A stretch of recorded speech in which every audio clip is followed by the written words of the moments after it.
everybody, it's Liz from Arrow Acres, and today I'm going to show you how to make soap sacks. So I've written a pattern the way that I do it, and it's called the spiral soap sack. So it's written in single crochet, but you can easily adjust it to half double and double crochet. So what you will need for this is 100% cotton yarn and either a 6mm J hook or a 6.5mm K hook. I'm going to use a K hook. The reason I'm going to use a K hook is because it just goes a little faster. It's a little bit bigger. They can be, so while we're making these, you can certainly use them yourself. You put a bar of soap in it, and you can, by all means, use it yourself, but you can also donate them to food pantries and homeless shelters and places like that. I have lots of information on where to donate them on the Ravelry pattern that I have. So if you already have that pattern, you have the information. If not, go check out Ravelry. There's a link in the bottom to it. You can also go to soapsacks.com and check out all the information on where to donate them and all the great things that Stacy does over there. So today we are going to get started with this. So I like these sugar wheel ones because they have different colors and I can get a lot of soap sacks out of them. So what we're gonna be doing is slip knot. First thing is a slip knot. I teach this to all my beginners. I will show you guys. We're just gonna go through all the steps. I'll fast forward through some parts, but this is a really good, simple, easy tip. Here's your tail. Tail goes over the working yarn. Your hand goes up through the loop. You're going to grab the working yarn. The working yarn is attached to the ball of your yarn. So that's the only piece that I'm holding right now. Now you grab your tail and the working yarn, and now you have a slip knot, okay? So we're gonna put that on our hook. Tighten up. You don't need a super long tail. I like it about 6 to 8 inches. All right, so to start, we made our slip knot, we put it on our hook. Now we're gonna chain 10. One, oh, that was real good.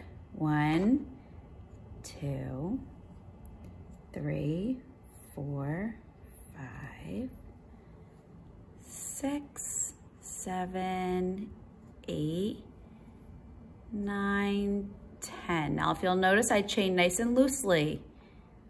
You can also measure this. It should be 4 inches. If yours is not 4 inches, if it's only 3 inches, add a couple more chains. It's not an exact number that you need for this pattern. It's more of a size. 4 by 6 inches is the preferred size for this pattern. So this should come out to just about that. All right, so we chain 10, and now what we're gonna be doing is we're gonna be working into the side. So with the right side of our chain facing us, we're gonna be working into that top loop right there, okay? So what we're gonna do is we are going to single crochet in the second chain from the hook. So we don't count the loop on our hook. This is our first, this is our second. We're gonna single crochet in there. So go in, grab your yarn, come up, and pull through 2.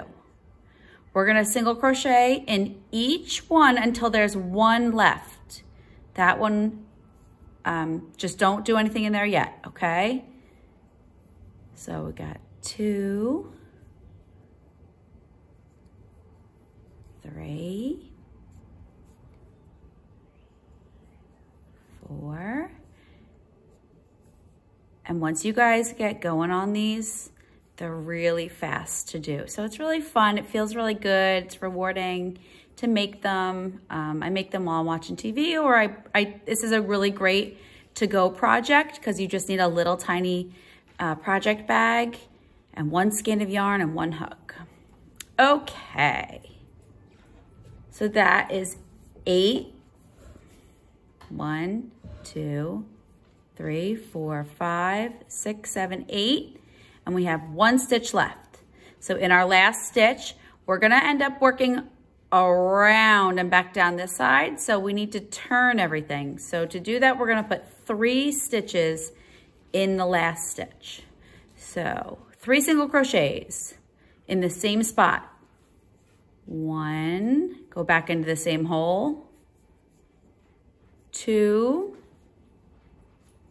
go back into the same hole, 3. Now if you'll notice, my whole piece is turned, right? Because we went around that corner. So we kind of made a corner, an end, and then the next side. Okay, I'm gonna show you another trick that I like to do, and this saves time with finishing. So especially for soap sacks, you really don't have to like be crazy about weaving your ends in. Oops, I got my tail.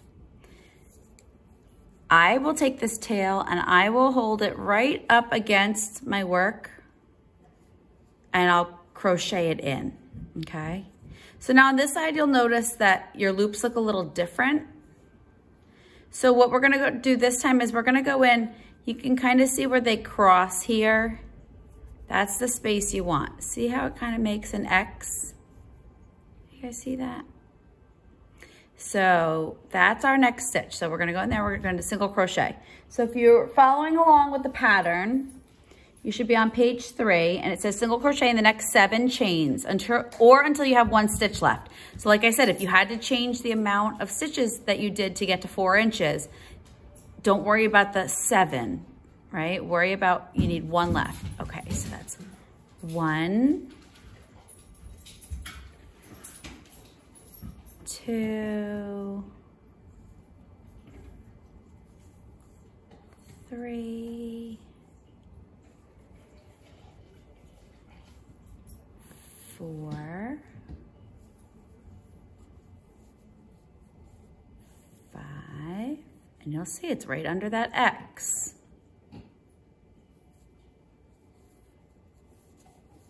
6, and when I go into the 7th, I should have 1 left on the other side. Right there, okay? That's my last stitch. So in our last stitch, we already have 1, and because it's the end and we want to make an oval, we're going to add 2 stitches. So 2 single crochets in the last stitch. Okay, 1 and 2. And now the reason this is my favorite way to do these, there's no joining. Okay, so that's technically round 1. We went around, we went down. Here, I'll lay it down so it's easier. We went down, around the end, and back up. And we're just gonna keep working in a spiral. So now we're on round 2. But like I said, we don't need to join anything. So all you have to do is work in 1 single crochet in each stitch. Easy peasy, right? And I'm still gonna work my end in, because why not? Although that's probably plenty. You can just snip it at this point. Let's put it on to the side. All right, so I'm gonna work regular single crochet. So I'm going under the whole V, both parts of it. And I'm just gonna work 1 stitch in each.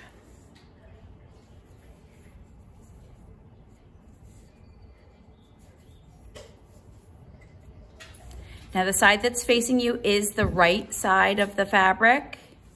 So when it starts to cup in a row or 2, I wanna make sure that this is still facing us and we're not making it on the inside. And I'll show you what I mean with that in maybe in 2 rows.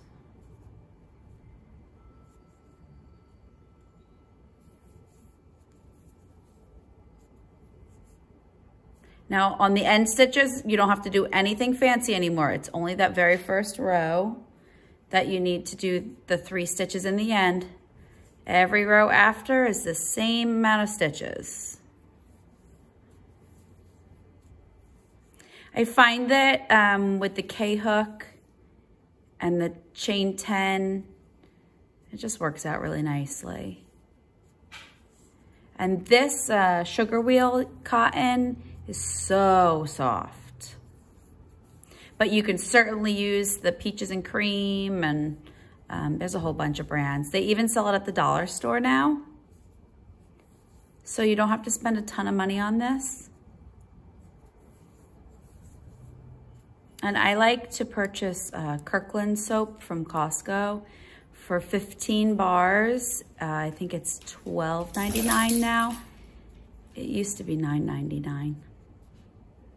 But it's nice soap. It's a nice size and it fits nicely in the packages, in the soap sacks, I mean. Okay, so we went around again. And if you want to change stitches, this is a good time to do it, because I like the single crochet on the bottom because we use them. We use the soap sacks in our house, and I find that the single crochet kind of holds up better. I'll show you on the ones that are done. They do stretch this way quite a bit. So when they get wet, they really do stretch a lot, because you can use them with the soap inside like a washcloth, or you can use this on your hand like a washcloth, and they wash up really well, which is nice. And then this is the double crochet. So I think I'm gonna switch over to half double crochets. And since we've gone all the way around twice, I think now's a good time. So half double crochet is wrap your yarn, insert your hook, pull it through, and then pull through all three.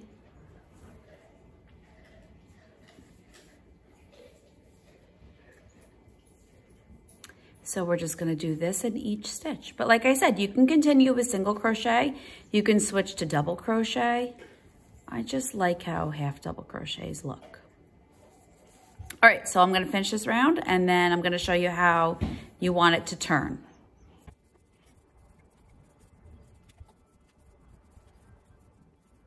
All right, I'm back.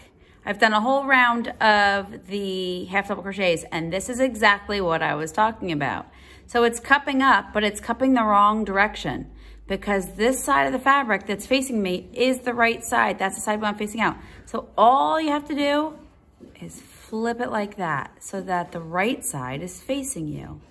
And then you'll continue working all around the top. If we were to have it this way and we were to be working the top like this, you'd see the back side of the fabric, which I guess is fine. It's just another way to do it, but the way that I prefer to do it is to have the right side facing. Okay, so now what I want to show you with the half double crochet is you have 3 loops you could work in. You have this front loop, you have this middle loop, and you have this back loop, right? So you can work into these 2, you can work into those 2, you can work into just one, or one. What I would recommend for a soap sack is to either work in just the middle loop, the middle and the back loop, or just the back loop. Today I'm gonna work in the middle and the back loop, and it will end up looking like that. It'll have that pretty little line on the front. So what I'm gonna do is wrap my yarn. I already went to that stitch, okay, and I'm gonna go into the middle and the one behind it. And that's gonna leave that front one under my hook, and it gives you that pretty little detail. Okay, so again, I'm gonna go in that middle and the back loop. And you could certainly still be doing single crochet. But I wanna show you, let me just show you the finished samples again, the difference in how many rows there are. Look how many rows there are. 1, 2, 3, 4, 5, 6, 7, 8, 9, 10, 11, 12, 13, 14, 15, 16, 17, 18, 19, 20, 21, 22, about 23 or 24 rows. Half double crochet. 1, 2, 3, 4, 5, 6, 7, 8, 9, 10. Half double. 1, 2, 3, 4, 5, 6, 7, 8. So think about that when you're making them, especially for donation. They all work, they all look nice. I like to switch it up just so it's not so boring. But think about how much time you want to spend on something. Okay, so we're gonna keep going with our half double, and I will come back when it is 6 inches high.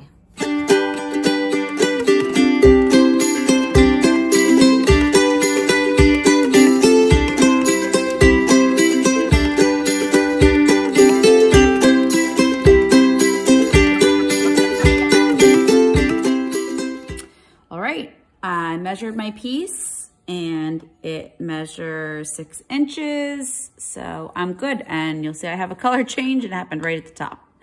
Fine by me. Okay, so now what we want to do is you want to finish your row up on a top corner. Now, if you really want, you can count your rows on both sides. So this is a different yarn than the yellow. And I misspoke before. I think I said peaches and cream. That's our local ice cream truck. It's sugar and cream or Premier Home Cotton. There's brands like that.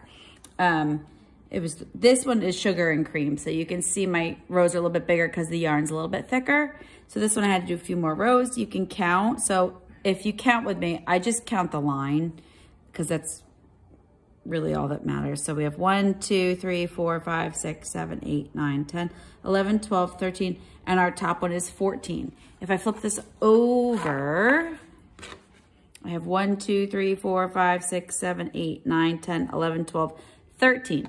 So technically my soap stack is uneven because that side is higher, but because I had the color change, I'm just gonna leave it so that there's, you know, 1 row on each side. But you always wanna finish in the top corner, and by corner, I just mean when it's laying flat, that you're ending over here, and it could be either side. Doesn't matter if it's right or left. I tend to end on this corner though, on the left. And then obviously if I flip it, it's the right corner. Okay, so now we need to make a loop. It's just a real simple loop so that you can hang it up. And what we're gonna do for the loop is we're gonna chain 10. 1, 2, 3, 4, 5, 6, 7, 8, 9, 10. And we're gonna join it to the next stitch. So this is our next stitch. I'm gonna grab that and we're gonna slip stitch.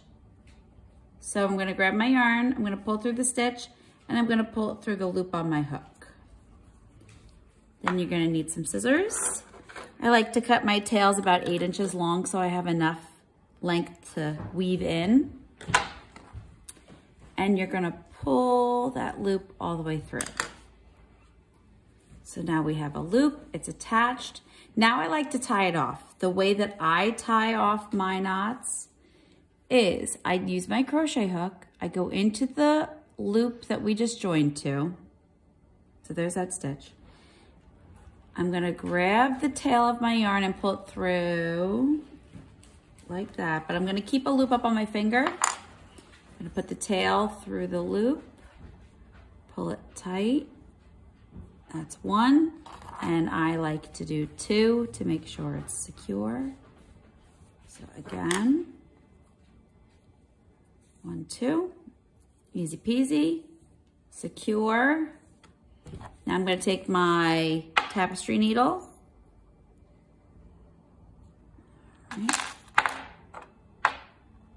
Tapestry needle. My favorite way to thread a needle is to fold the yarn in half. Pinch it tight so you can barely see it. Take the eye of your needle and just go back and forth a few times. And it almost always goes through the first time. So now I want to go on the back of my project and I'm going to work down to that row. So this is pretty easy because you can see I have the color change. So I'm gonna work my needle under the gray stitches. This one's messed up because I just tried to do this and I showed you the wrong way to do it and I messed it up. All right, so fix that. Go over the last one, under the one next to it, and under these. And I like to go back and forth 3 times. And I like to go at least 1.5 inches, but make sure you're not pulling tight here. You want it the width of your stitches. You don't want it tighter. It's gonna mess everything up. All right. Good. And now I'm gonna clip that yarn. And remember, if we flip it inside out, I'm gonna have a tail in here. But I crocheted it in halfway around. That's plenty. Snip. Put it back the right way. And we have another completed soap sack. So I hope this was helpful. If you have any questions, please feel free to reach out to me. The best ways to contact me are on Instagram or by email. So all of that information is in the pattern on Ravelry. Good luck and happy soap sacking.